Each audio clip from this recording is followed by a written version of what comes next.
toi, le premier podcast au Québec. Ça va être un podcast axé sur l'humain, l'ouverture d'esprit et la célébration de ce qui nous rend unique. Comme son titre le laisse entendre, le travail du sexe va être un thème récurrent qui va revenir souvent, mais je veux pas me limiter au sujet du sexe et du travail du sexe. J'aimerais vraiment pouvoir inviter quiconque a un message pertinent à transmettre sans me limiter au sujet sexuel. Ce qui compte ici, c'est les histoires. Que ce soit un message percutant, une perspective inattendue, une voix qu'on n'entend pas assez souvent. Fille de joie est vraiment un micro tendu à ceux qui méritent d'être entendus. C'est une idée qui me tient profondément à cœur parce que moi-même, quelqu'un m'a tendu un micro quand j'étais dans l'ombre.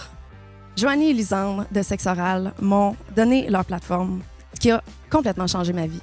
J'aimerais pouvoir être la Joanie Lisandre de d'autres personnes. Et avec mes contacts, j'ai accès à une panoplie de personnes et de sous-cultures auxquelles les autres podcasts ont vraiment rarement accès, puis je compte exploiter ça. Et je serai pas la seule à animer ce podcast, parce qu'à chaque épisode, en plus de notre invité, on va avoir une fille de joie invitée. Ça va être parfois une travailleuse du sexe, parfois juste un bel humain qui m'aidera à faire shiner notre invité. Fille de joie, là, c'est surtout un podcast sur la vie.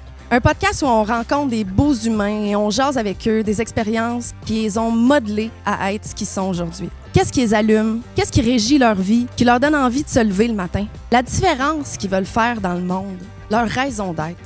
Tu sais, dans un marché de podcasts déjà très saturé, je voulais offrir quelque chose de différent. Je voulais offrir un espace feel good, sans jugement, 100% humain, parce qu'on a besoin de ça au Québec. T'sais. Plus de lumière, plus de dialogue sincère et surtout, plus d'amour. Ça fait 3 ans que je travaille sur ce projet-là, les amis. Puis pour être honnête, je sais pas encore totalement de quoi ça va avoir l'air. On va le construire ensemble, ce beau show-là. Alors, bienvenue dans le seul podcast qui manquait encore au Québec, mon podcast.